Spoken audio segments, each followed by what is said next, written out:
Hello guys, my name is Yogesh Sharma. कैसे हो आप सब लोग? उम्मीद है सभी बेहतर होंगे, अच्छे से होंगे। लास्ट क्लास जो थी हमारी, उस लास्ट क्लास में जनरल साइंस में हमने अंतःस्रावी ग्रंथियां स्टार्ट की थी और उन्हीं में अंतःस्रावी ग्रंथियों में से एक अंतःस्रावी ग्रंथि पीयूष ग्रंथि जो है, उस ग्रंथि के बारे में हमने यहाँ पर अध्ययन किया था। आज जिस ग्रंथि के बारे में हम चर्चा करने जा रहे हैं वो ग्रंथि है थायराइड ग्रंथि। क्या? थायराइड ग्रंथि, जिसको हम कहते हैं थायराइड ग्रंथि के बारे में हम यहाँ पर आज चर्चा करेंगे। तो चलिए स्टार्ट करते हैं आज का अपना टॉपिक, जो कि अंतःस्रावी ग्रंथियों में से है। अगली जो ग्रंथि हमारी वो कौन सी है? थायराइड ग्रंथि।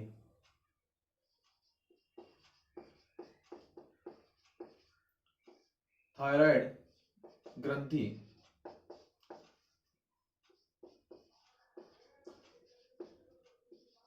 थायराइड ग्लैंड, जिसको अवटु ग्रंथि भी क्या बोला जाता है? क्या बोला जाता है? अवटु ग्रंथि भी जिसको बोला जाता है। ये आपको याद रखना है। कई बार थायराइड ग्रंथि ना पूछ के अवटु ग्रंथि के को लेकर जो है पूछ लिया जाता है, तो आपको याद रखना है एग्जाम के हिसाब से। तो थायराइड ग्रंथि जो है, ये थायराइड जो ग्रंथि है, थायराइड ग्रंथि हमारा जो कंठ है, लेरेंक्स, ये जो हमारा कंठ है, इस कंठ के अधर और पार्श्व भाग में थायराइड ग्रंथि क्या होती है? उपस्थित होती है। क्या होती है?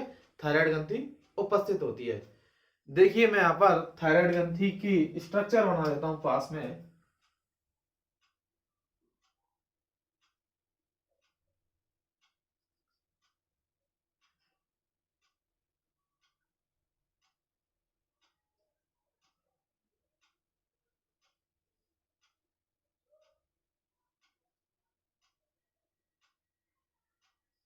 थायराइड ग्रंथि की जो स्ट्रक्चर है वो यहाँ पे मैं बना रहा हूं।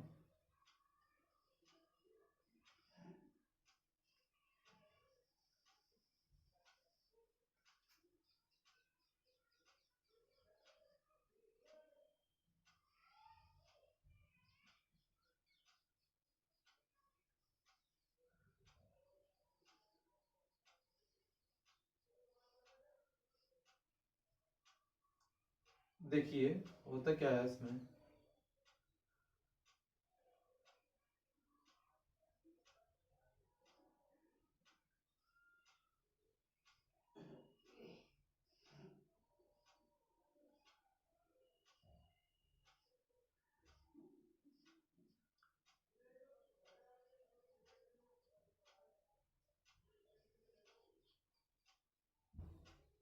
इसको और ऐसे बना देता हूं मैं। ठीक है, देखो ये जो हमारा कंठ है, क्या हमारा जो कंठ है,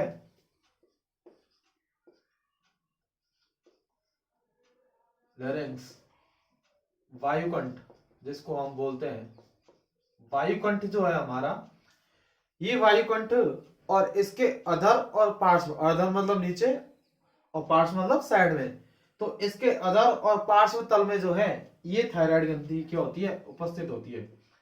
ठीक है, थायराइड ग्लैंड, जो कि एक जोड़ी होती है। संख्या में कितनी होती है? दो होती है। कितनी होती है? दो होती है।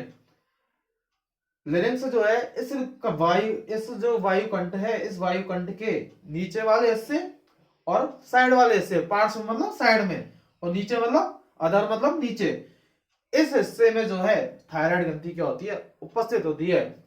जो संख्या में कितनी जोड़ी होती है? एक जोड़ी होती है। यदि कुल संख्या की यदि बात करें तो कितनी होती है? दो होती है। कितनी होती है? दो होती है। बात आ रही है समझ में आपके? जोड़ी एक, संख्या दो होती है। ठीक है, यहां तक सभी को क्लियर है? ये जो नीचे वाला हिस्सा जो है, ये वाला जो हिस्सा है, इसको हम बोलते हैं ट्रैकिया। क्या बोलते हैं? ट्रैकिया, जिसको श्वास नली भी बोला जाता है। क्या बोला जाता है? श्वास नली। विंड पाइप भी आप इसको बोल सकते हो, वायु नली भी आप इसको बोल सकते हो। ठीक है, कोई दिक्कत नहीं है। आपको यहाँ पर थायराइड ग्रंथि जो है उसकी लोकेशन जाननी है कि वो कहां पर स्थित होती है। तो हमारा ये जो कंठ है, इस कंठ के दोनों तरफ पार्श्व में और अधर तल में जो है थायराइड ग्रंथि उपस्थित होती है। और ये जो थायराइड ग्रंथि है, इसी थायराइड ग्रंथि में जो है पैराथायराइड ग्रंथि पाई जाती है। ठीक है, वो आगे की बात है, हम अगली जो पैराथायराइड पढ़ेंगे उसमें इसको पढ़ा जाएगा। ठीक है, तो आपको संरचना समझ में आ गई होगी थायराइड ग्रंथि की कि वो हमारे कंठ के अधर और पार्श्व भाग में पाई जाती है। ठीक है, इतना क्लियर है। संख्या कितनी होगी? एक जोड़ी, अर्थात कुल संख्या जो है वो 2 पाई जाती है। ठीक है, यहां तक किसी को कोई प्रॉब्लम नहीं है। थायराइड जो ग्रंथि है, यदि इस थायराइड ग्रंथि के यदि मैं बात करूं तो थायराइड ग्रंथि जो है, ये थायराइड ग्रंथि स्थिति की यदि मैं बात करूं, थायराइड ग्रंथि की स्थिति की यदि मैं बात करूं तो कंठ के पार्श्व व अधर सतह पर स्थित। ठीक है, यहां तक किसी को कोई प्रॉब्लम नहीं। ठीक है, कंठ के पार्श्व व अधर सतह पर क्या होती है? स्थित होती है। ठीक है, इतना आपको आगे समझ में, कहां पर पाई जाती है, लोकेशन यदि पूछी तो। अब यदि मैं बात करूं इस थायराइड ग्रंथि के आमाप की यदि बात की जाए, लंबाई यदि चौड़ाई की बात की जाए, तो इसका जो ये जो ग्रंथि है ये 5 सेंटीमीटर वयस्कों में, किसमें? वयस्कों में यदि मैं इसकी बात करूं तो 5 सेंटीमीटर लंबी और 3 सेंटीमीटर चौड़ी होती है। कितनी? 5 सेंटीमीटर लंबी और 3 सेंटीमीटर तक चौड़ी पाई जाती है। कौन सी ग्रंथि? थायराइड ग्रंथि। किसमें? वयस्कों में। यदि इसके मैं भार की यदि यहां पर बात करूं तो ये जो भार है लगभग 25 ग्राम के समथिंग पाया जाता है। क्या पीयूष? ये जो थायराइड ग्रंथि है इसका भार यदि पूछा जाएगा तो 25 ग्राम, और यदि इसके आमाप की यदि बात की जाएगी, आमाप में लंबाई और चौड़ाई दोनों की हम बात करते हैं, तो 5 सेंटीमीटर तक लंबी हो सकती है और 3 सेंटीमीटर तक ये चौड़ी हो सकती है। एवरेज में फिक्स कुछ नहीं है। ठीक है, भार की बात करोगे तो 25 ग्राम तक जो है इसका भार पाया जाएगा। यदि बात करें पुरुषों की तुलना में थायराइड ग्रंथि जो है वो महिलाओं में बड़ी पाई जाती है। क्या पाई जाती है? बड़ी पाई जाती है। और वृद्धावस्था आते आते ये जो थायराइड ग्रंथि है कैसी होती जाती है? छोटी होती जाती है। इतनी बात आपको समझ में आ गई यहाँ पर। ठीक है, ये थायराइड ग्रंथि के बारे में, भार के बारे में और जो है इसकी जो आमाप है उसके बारे में बताया है। पाई कहाँ जाती है? कंठ के पार्श्व अधर सतह पर स्थित। ये मैंने आपको लोकेशन बताई है। कंठ जो है, लिरिक्स जो है, वायुकंठ हमारा जो है जहां से आवाज आती है, ये जो हिस्सा है वो क्या है? हमारा वायुकंठ। और इस वायुकंठ के साइड में, पार्श्व में, या फिर नीचे वाला जो हिस्सा है, इस हिस्से में जो है ये थायराइड ग्रंथि पाई जाती है। संख्या में 2 होती है, जोड़ी की यदि बात की जाएगी तो 1। इतना आपको याद रखना है। नीचे वाला जो हिस्सा है जिससे जोड़ी रहती है वो क्या है? ट्रैकिया, जिसको श्वास नली या वायु नली भी बोला जाता है। ठीक है, ये बात आ गई समझ में। अब हम बात करेंगे थायराइड ग्रंथि जो है कौन कौन से हार्मोन स्रावित करती है। उन हार्मोनों के बारे में हम यहां पर जानने का प्रयास करेंगे। तो देखिए,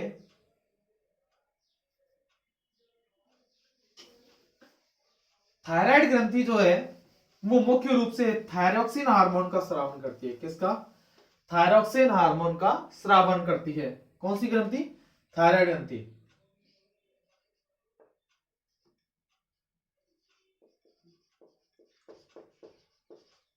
थायराइड ग्रंथि से, थायराइड ग्रंथि से स्रावित हार्मोन। ठीक है, देखो थायराइड ग्रंथि जो है वो मुख्य रूप से थायरोक्सिन हार्मोन का स्रावन करती है। किसका? Thyroxine hormone. और ये जो थायरोक्सिन हार्मोन है वो 2 प्रकार का होता है। कितने प्रकार का? 2 प्रकार का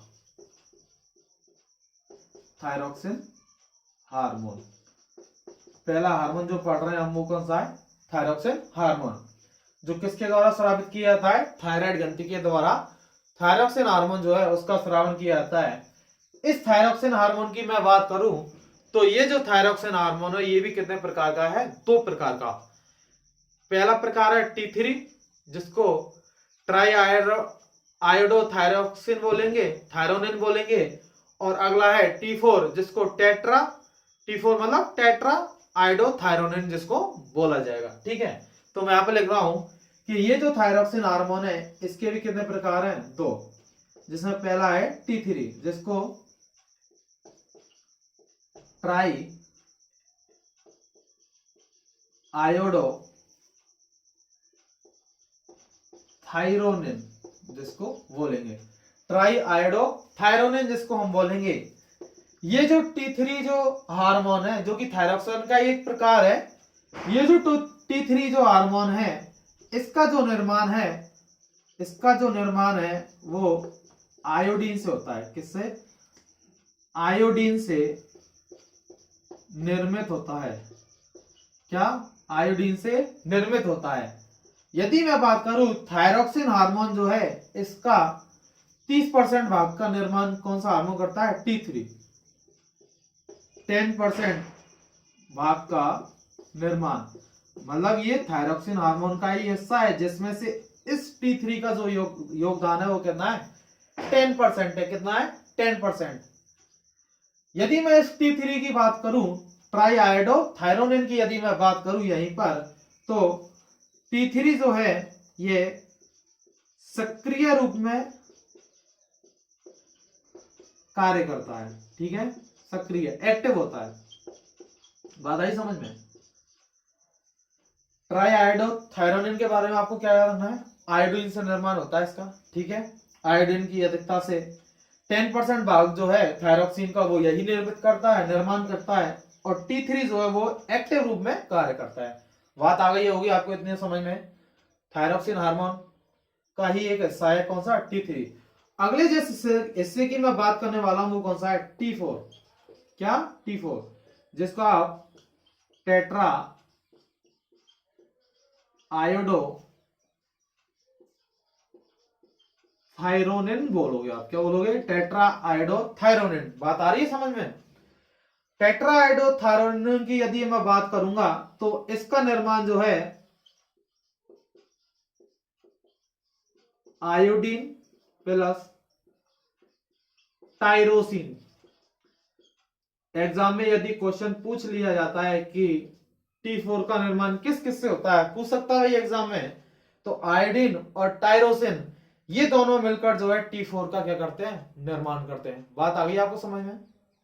इससे मिलकर से निर्मित। ठीक है, इतना आपको समझ में आ गया होगा। ये जो है ये तो 10% भाग का निर्माण करता है, लेकिन ये जो है 65% से और 90% भाग का निर्माण कौन करता है? T4। किसका है? थायरॉक्सिन हार्मोन के 65 to 90 जो परसेंट है इस परसेंट भाग का निर्माण कौन करेगा? T4। बात आई समझ में? तो आपको इतना याद रखना है कि थायरॉक्सिन हार्मोन जो है उसके भी 2 प्रकार है, T3 एंड T4, जिनसे मिलकर जो है थायरॉक्सिन हार्मोन जो है निर्मित होता है। T3 केवल आयोडीन से निर्मित होता है, लेकिन T4 जो है वो आयोडीन और टायरोसिन दोनों से मिलकर निर्मित होता है। यह आपको याद रखना है। ये सक्रिय रूप में पाया जाता है। कैसे रूप में? सक्रिय रूप में पाया जाता है T3, लेकिन T4 जो है वो स्थायी रूप में पाया जाता है। क्या? स्थायी रूप में। ठीक है, स्टेबल है। मतलब यदि इसको कार्य करना होगा तो T3 जो है उस T3 में इसको क्या होना पड़ेगा? चेंज होना पड़ेगा, तभी ये एक्टिव हो पाएगा। इतना आपको याद रखना है। तो थायराइड ग्रंथि से स्रावित हार्मोन के बारे में हम यहाँ पर चर्चा कर रहे थे। उसी में एक हार्मोन है थायरॉक्सिन, और थायरॉक्सिन जो है वो T3 और T4 से मिलकर बना होता है। T3 आयोडीन से मिलकर बना होगा, T4 आयोडीन प्लस टायरोसिन से मिलकर बना होगा। स्टेबल रूप में होता है T4, जबकि T3 जो है वो एक्टिव रूप में होता है, सक्रिय रूप में होता है। बात आ गई समझ में? ठीक है, यदि आप स्क्रीन शॉट लेना चाहो तो ले सकते हो।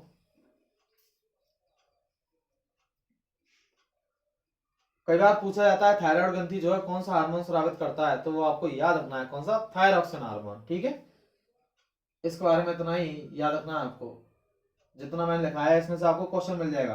पूछ सकता है कि T4 का निर्माण किससे होता है, तो हम केवल आयोडीन याद रहता है, लेकिन टायरोसिन और आयोडीन दोनों मिलकर जो है T4 का निर्माण करते हैं। ये आपको अच्छे से याद रखना है, ठीक है। मिटाता हूं मैं इसको। अगला जो हार्मोन है, मुख्य रूप से जो हार्मोन है वो थायरोक्सिन ही है, ठीक है। कौन सा है? थायरोक्सिन। अब अगला जो हार्मोन है इसमें वो है कैल्सिटोनिन। क्या? कैल्सिटोनिन। दूसरे नंबर का हार्मोन कौन सा है? कैल्सिटोनिन। पहले हम जो है छोटी क्लासों में हमने बस इसी के बारे में पढ़ा था, थायरोक्सिन के बारे में, थायरोक्सिन हार्मोन के बारे में, ठीक है।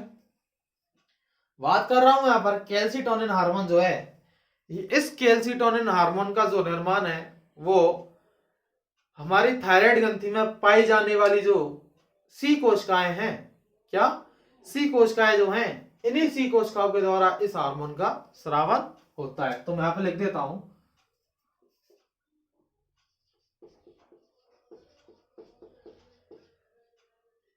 थायराइड ग्रंथि में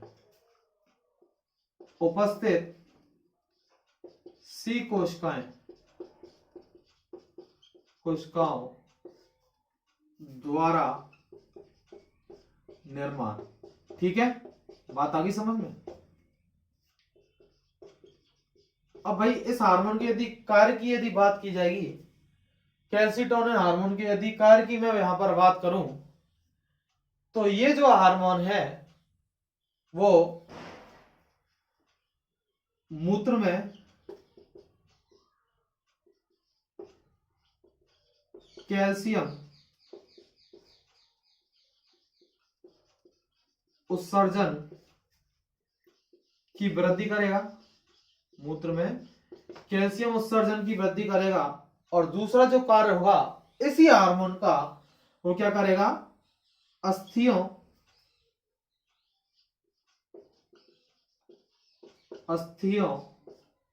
के विघटन को, अस्थियों के विघटन को कम करना।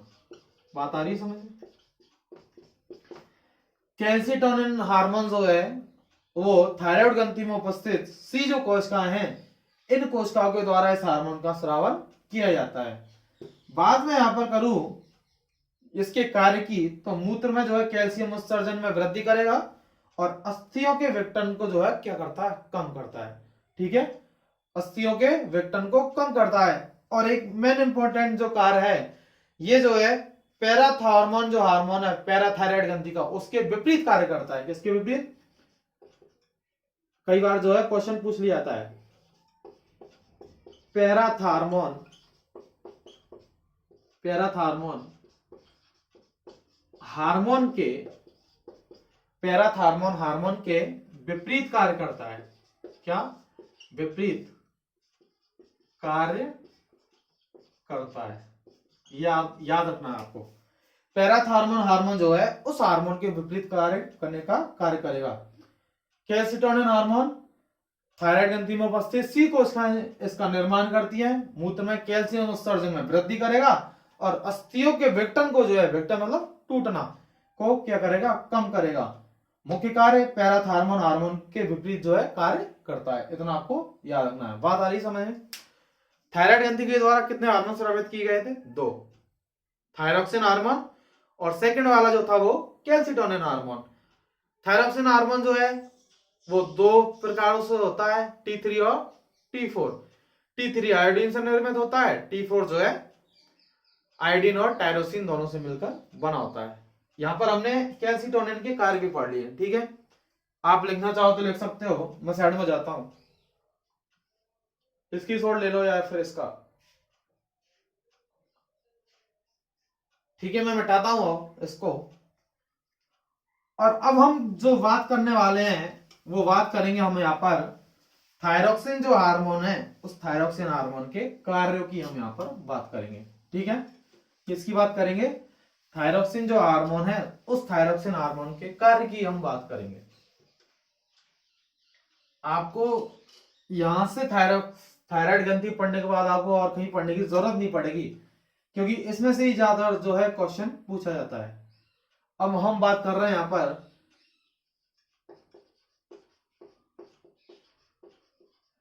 थायरोक्सिन हार्मोन के कार्यों की। ठीक है, अब ये जो थायरोक्सिन हार्मोन है कार्य क्या करता है?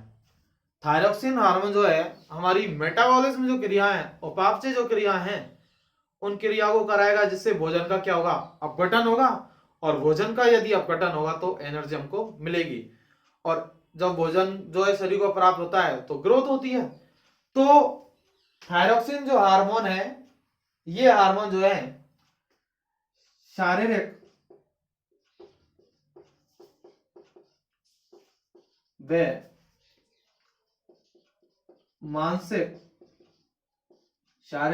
मानसिक वृद्धि में सहायक है।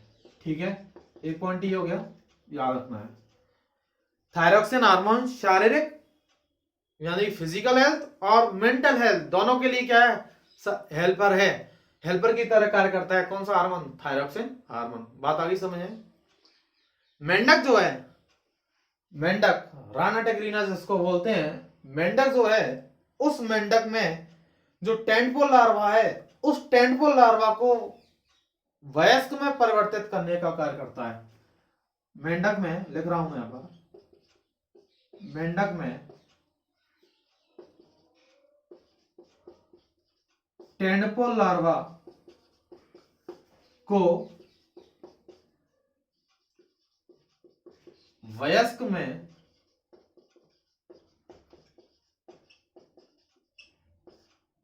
परिवर्तित करता है। मेंढक में टेंटपोल लार्वा को वयस्क में परिवर्तित करता है। यदि मेंढक में थायरोक्सिन हार्मोन की कमी हो जाती है तो टेंटपोल लार्वा जो है क्या होगा? वयस्क अवस्था में नहीं बदलेगा।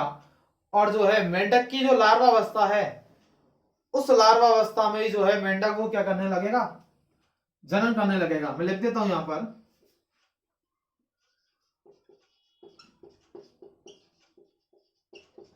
थायरोक्सिन की कमी से मेंढक लार्वा अवस्था में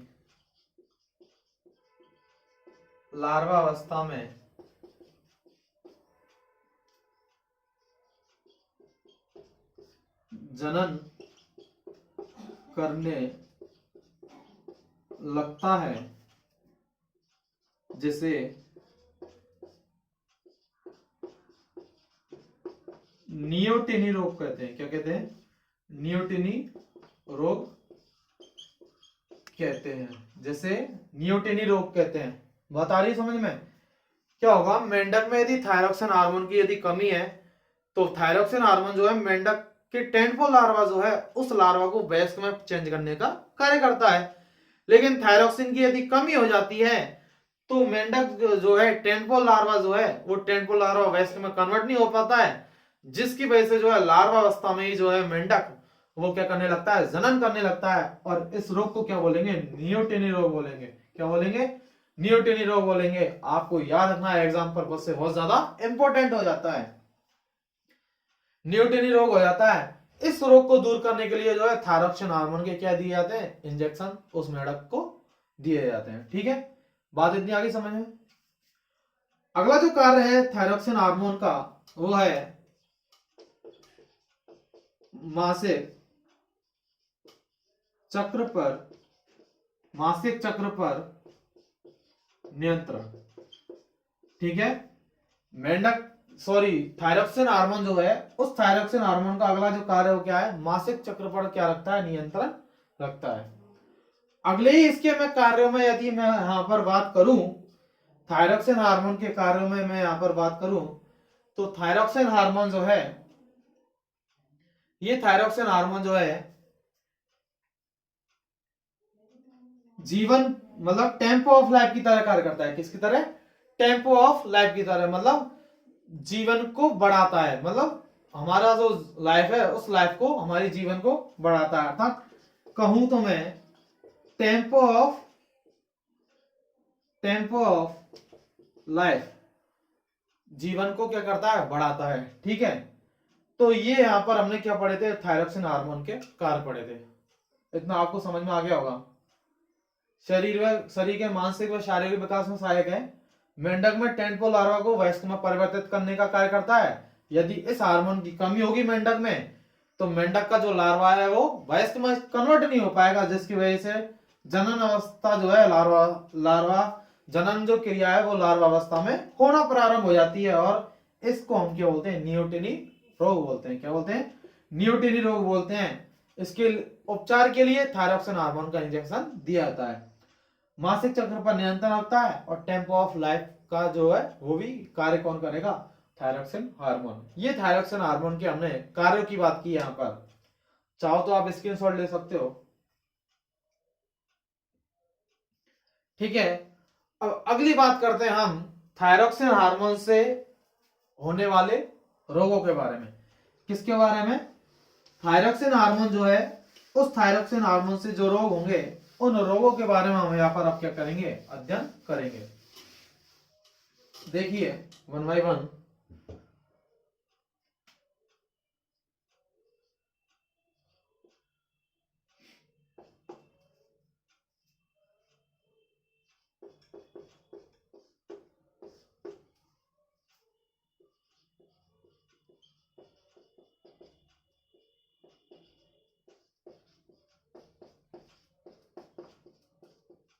देखिए थायरॉक्सिन हार्मोन जो है, ये थायरॉक्सिन हार्मोन जो है, इसका निर्माण हमें पता है आयोडीन से होता है और टायरोसिन से मिलकर होता है। इतना हमको पता है और याद भी रखना है हमें एग्जाम पर्पस के लिए।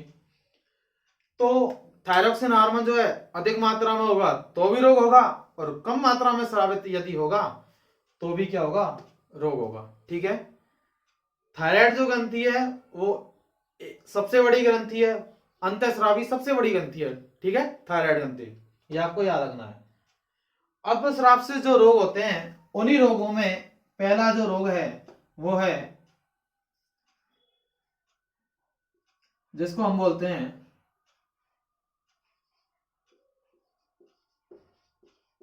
अबटू वामनता। क्या, अबटू वामनता,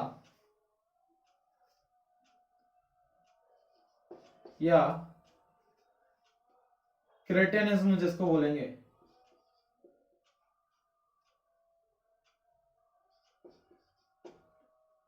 क्रेटेज्म जिसको बोलेंगे। ठीक है, अबटू वामनता या जड़ मानवता भी जिसको कह देते हैं। ठीक है, चलो उसको भी लिख देता हूं मैं, आपको याद रहेगा। या जड़ मानवता, जड़ मानवता जिसको क्रेटेज्म भी बोला जाता है, क्रेटेज्म भी इसको बोला जाता है।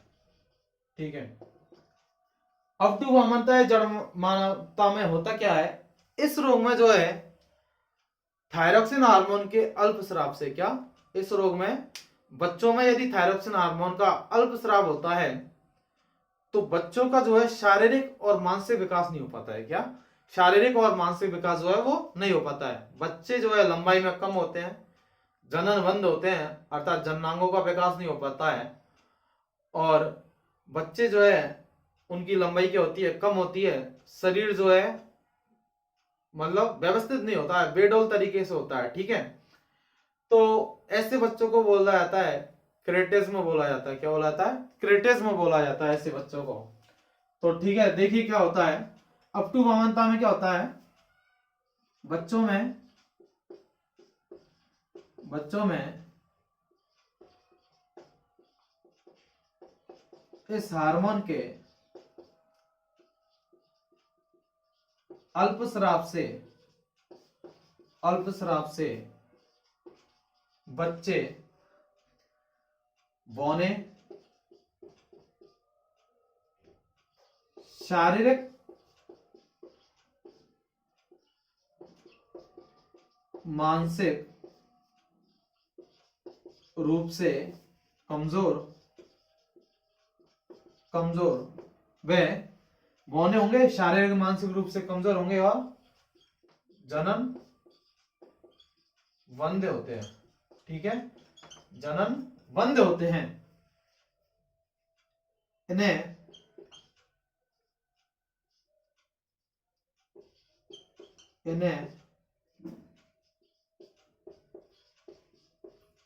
क्यूरेटिज्म भी कहा जाता है। क्या?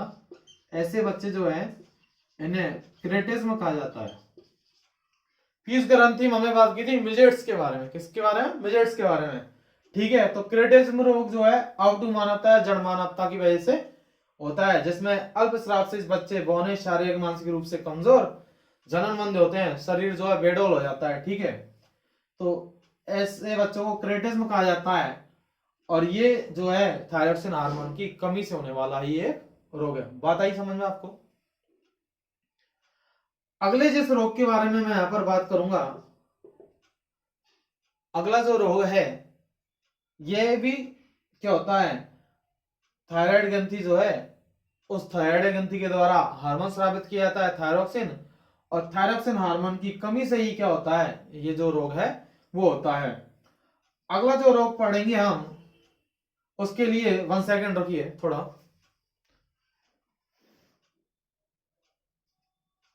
अगला जो रोग है वो क्या है? मिक्सिडिया। क्या? मिक्सिडिया। मिक्सिडिया, या इसको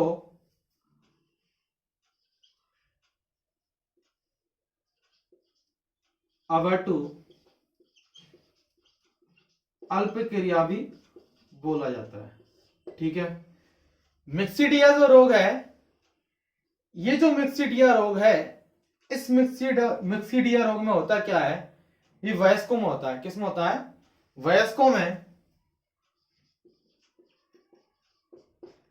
वयस्कों में इस हार्मोन की कमी से, वयस्कों में थायरॉक्सिन हार्मोन की कमी से क्या होता है, वयस्कों का जो शरीर है वो शरीर कैसा हो जाता है, मतलब वयस्कों का जो शरीर है वो बेडल तरीके से हो जाता है, त्वचा मोटी हो जाती है, ठीक है। तो मिक्सिडिया या आउटू अल्पक्रिया रोग है वो वयस्कों में पाया जाता है। किसमें पाया जाता है? वयस्कों में पाया जाता है, जिसमें त्वचा मोटी हो जाती है, ठीक है, त्वचा मोटी हो जाती है और शरीर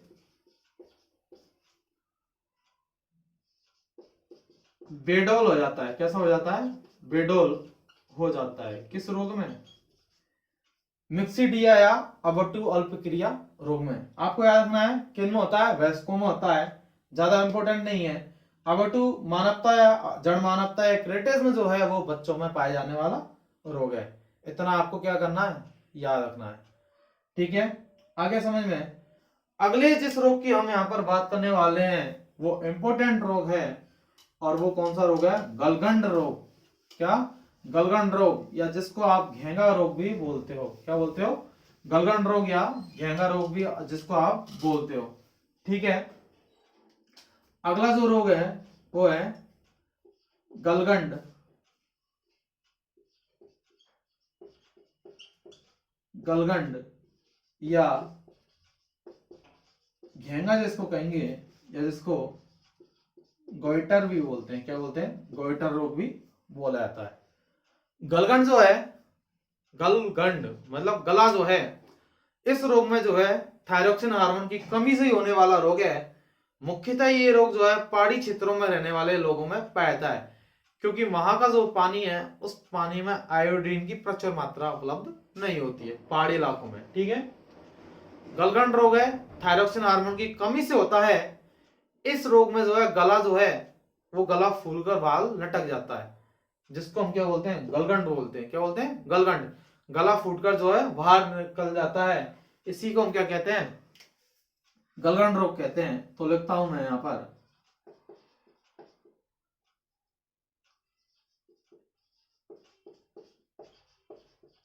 थायरॉक्सिन हार्मोन की कमी से, ठीक है, थायरॉक्सिन हार्मोन की कमी से गला फूलकर बाहर लटक जाता है। क्या? गला फूलकर बाहर लटक जाता है। और मुख्य बात क्या है, पहाड़ी क्षेत्रों में, पहाड़ी क्षेत्रों में रहने वाले लोगों में, पहाड़ी क्षेत्रों में रहने वाले लोगों में सर्वाधिक कौन सा रोग होता है? गलगंड रोग पाया जाता है। यदि आयोडीन युक्त पानी मिलेगा तो ये जो गलगंड रोग है वो सही होने लग जाता है, ऐसी कोई प्रॉब्लम नहीं है। लेकिन आयोडीन की कमी से ये रोग होता है जिसमें गला फूलकर जो है बाहर की तरफ लटक जाता है। ये आपको याद रखना है, गलगंड रोग, गोइटर रोग, जो कि थायरॉक्सिन हार्मोन की कमी से ही होने वाला रोग है। आपको ये रोग जो है याद रखने हैं, एग्जाम में कई बार पूछे जाते हैं। आगे समझ में, आपको लिखना चाहो तो लिख सकते हो। याद रखना है थायरॉक्सिन हार्मोन की कमी से होता है। ठीक है, ठीक है। अगले ही रोग की बात करने वाला हूं मैं यहां पर, जिसको हाशीमोटो रोग बोलते हैं। क्या बोलते हैं? हाशीमोटो रोग। क्या? हाशीमोटो रोग, हाशीमोटो रोग। ठीक है, हाशीमोटो जो रोग है, इस रोग में होता क्या है? हाशीमोटो रोग में, हाशीमोटो जो रोग है, इस रोग की अगर मैं बात करूं तो इस रोग में क्या होता है कि थायरॉक्सिन हार्मोन का जो है अल्पस्राव है, और उसी अल्पस्राव की वजह से जो है थायरॉक्सिन हार्मोन से संबंधित जो औषधि दी जाएगी वो एंटीजन का कार्य करेगी, और उस एंटीजन के प्रति जो एंटीबॉडी बनेगा वो थायराइड ग्रंथि को क्या करता है? नष्ट करता है। ये बात समझ में। देखो, थायरॉक्सिन हार्मोन की कमी है किसी में, क्या? थायरॉक्सिन की कमी है किसी पेशेंट में। ठीक है, अब पेशेंट में यदि थायरॉक्सिन की कमी है तो उसको औषधि दी जाएगी। ठीक है, दी जाएगी या नहीं दी जाएगी? औषधि दी जाएगी, और वो जो औषधि है वो एंटीजन की तरह कार्य करेगी। करेगी या नहीं करेगी? एंटीजन की तरह कार्य करेगी, और इस एंटीजन के प्रति क्या बनेंगे? एंटीबॉडी। क्या बनेंगे? एंटीबॉडी। समझ में? थायरॉक्सिन हार्मोन की कमी से रोग होगा। जब कमी है तो औषधि दी जाएगी। कौन सी औषधि दी जाएगी? जो थायरॉक्सिन हार्मोन के लेवल को क्या करेगी? बढ़ाएगी, इंक्रीज करेगी। ये जो औषधि है वो शरीर में जाएगी और एंटीजन के प्रति क्या करेगी? क्रिया करेगी, जिससे एंटीबॉडी बनेंगे। यही जो एंटीबॉडी है, ये एंटीबॉडी जो है, ये एंटीबॉडी थायराइड ग्रंथि को, थायराइड ग्रंथि को नष्ट करने का कार्य करते हैं। क्या? नष्ट करने का कार्य करते हैं। कौन?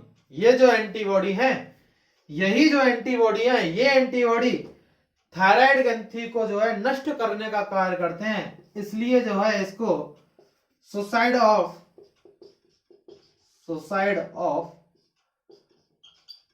थायराइड कहा जाता है। क्या कहा जाता है? सुसाइड ऑफ थायराइड, अर्थात थायराइड की आत्महत्या कहा जाता है। क्या कहा जाता है? थायराइड की आत्महत्या। तो आपको याद रखना है, हाशीमोटो जो रोग है थायरॉक्सिन हार्मोन की कमी से होता है। औषधि एंटीजन के रूप में दी जाती है, जिससे एंटीबॉडी बनते हैं, और यही जो एंटीबॉडी है वो थायराइड ग्रंथि को धीरे धीरे क्या करते हैं? नष्ट करने का कार्य करते हैं, जिसको सुसाइड ऑफ थायराइड कहा जाता है। क्या कहा जाता है? सुसाइड ऑफ थायराइड कहा जाता है। बात आ गई होगी आपको इतना समझ में। चाहो तो आप लिख सकते हो इसको, ऐसे याद हो जाएगा। कहने का मतलब ये है कि थायरॉक्सिन हार्मोन की कमी से होने वाला रोग है, जिसमें औषधि के रूप में एंटीजन दिए जाते हैं जो एंटीबॉडी से क्रिया करते हैं। यही एंटीबॉडी जो है, जो बनती है शरीर में, वो थायराइड ग्रंथि को क्या करती है? धीरे धीरे नष्ट करती है, जिसको सुसाइड ऑफ थायराइड कहा जाता है। क्या कहा जाता है? सुसाइड ऑफ थायराइड कहा जाता है। याद रखना आपको इतना। आ गया समझ में? पढ़ते हैं अगले रोग के बारे में। बता रहा हूं मैं इसको। अगले रोग के बारे में हम यहाँ पर अब पढ़ेंगे, जो कि थायराइड ग्रंथि के अतिस्रावन से होने वाला रोग है। कौन सा? थायराइड ग्रंथि के अतिस्रावन से होने वाला रोग है। यहां तक हमने जो रोग पढ़े थे वो अल्पस्राव से संबंधित रोग थे। किससे? अल्पस्राव से। ठीक है, अब जिस रोग की बात मैं यहाँ पर करने वाला हूं आपसे, वो रोग जो है अतिस्रावन से होता है। किससे? अतिस्रावन से। क्या? अतिस्रावन से। ठीक है भाई, देखो 5वें नंबर का रोग है जो कि अतिस्रावन से होता है। किससे होता है? अतिस्रावन से होता है, जिसको बोलते हैं नेत्रोत्सेंधी रोग। कौन सा रोग? नेत्रोत्सेंधी रोग। ठीक है भाई, होता क्या है इसमें? नेत्र से संबंधित है, नाम से समझ में आ रहा है। ठीक है, इतनी बात समझ में आ रही है। होता क्या है इस रोग में कि बच्चे और वयस्कों में जो नेत्र कोटर जो है, इस नेत्र कोटक के पास जो है श्लेष्मा जमा हो जाता है। क्या हो जाता है? श्लेष्मा जमा हो जाता है। समझ में आ रही बात? नहीं आई? बच्चे व वयस्कों में, क्या? बच्चे व वयस्कों में, बच्चे व वयस्कों में इस रोग में नेत्र कोटर के पास, नेत्र कोटर के पास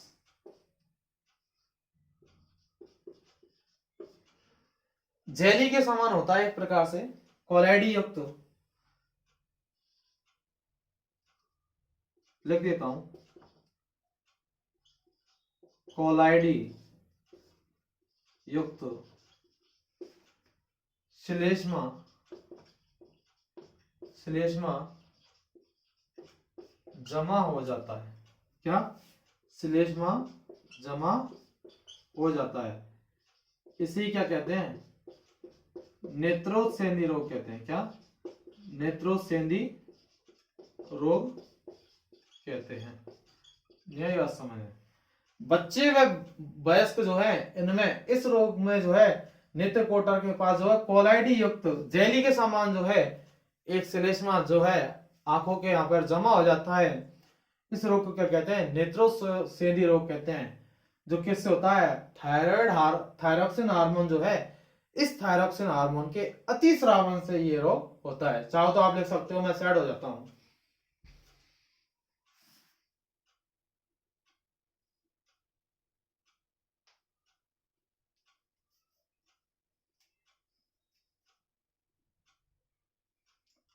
आगे बात समझ में? तो क्या है? नेत्रोत्सेंधी जो रोग है बच्चे व वयस्कों में नेत्र कोटक, या जिसको आप गोलक भी बोल सकते हो। क्या बोल सकते हो? गोलक जो है, नेत्र गोलक जो है, उस नेत्र गोलक के पास जो है कोलाइडी युक्त श्लेष्मा जमा हो जाता है, जिससे क्या हो जाता है? नेत्रोत्सेंधी रोग हो जाता है।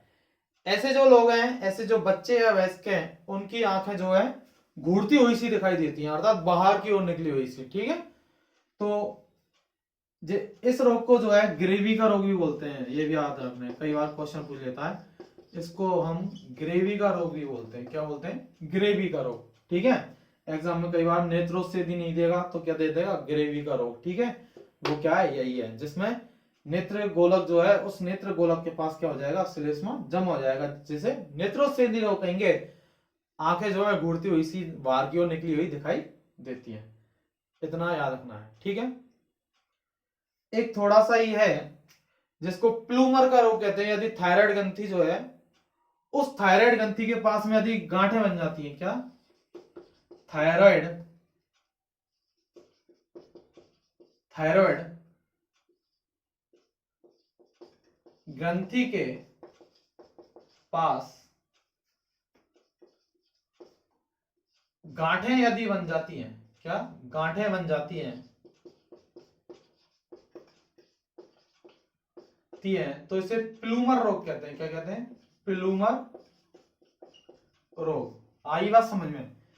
थायराइड ग्रंथि के पास यदि गांठों का यदि जमाव होने लग जाता है यहाँ पर गले में, तो इस रोग को क्या बोला जाएगा? प्लूमर रोग बोला जाएगा। कई बार जो है क्वेश्चन पूछ लिया जाता है, तो याद रखना है आपको, यदि गांठें जम रही हैं तो प्लूमर रोग है। बात, ये रोग आपको समझ में आ गया होगा, कुछ भी नहीं है।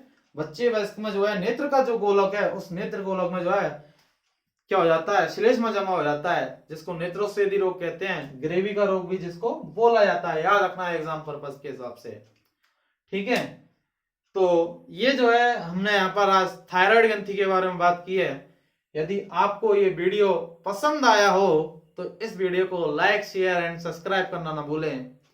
मिलते हैं अगली क्लास में नई ग्रंथि के साथ, तब तक के लिए चलते हैं, ठीक है। आज के लिए इतना ही, बाय बाय, थैंक यू।